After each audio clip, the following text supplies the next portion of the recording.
ഈ വീഡിയോ ഒന്ന് അവസാനം വരെ കാണണമെന്ന് ഞാൻ നിങ്ങളോട് അഭ്യർത്ഥിക്കുന്നു. കഴിഞ്ഞ കുറച്ച് നാളുകളായിട്ട് എൻ്റെ ഉറക്കം 11 മണിക്ക് ഉറങ്ങിയിരുന്ന് ഞാൻ 12ഉം 1ഉം ആവാറുണ്ട് നെറ്റ്ഫ്ലിക്സ് കണ്ടു കേട്ടോ.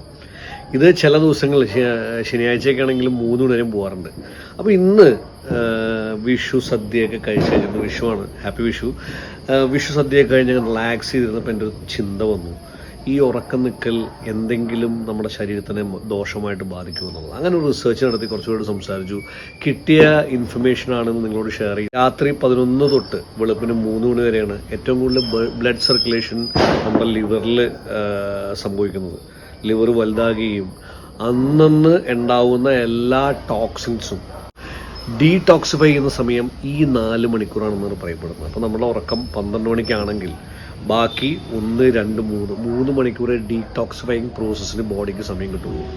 1 മണിക്കാണെങ്കിലോ 2 മണിക്കൂർ, 2 മണിക്കാണെങ്കിൽ 1 മണിക്കൂറും, 3 മണിക്കാണ് കിടക്കുന്നതെങ്കിൽ പറയണ്ട, there is no time for the body to detoxify. Body ഒരു മിറാക്കിളാണ് അല്ലേ. ഒരു കാര്യം തീരുമാനിച്ചു, ഫ്രം ടുഡേ 11 o'clock ഞാൻ ഉറങ്ങും.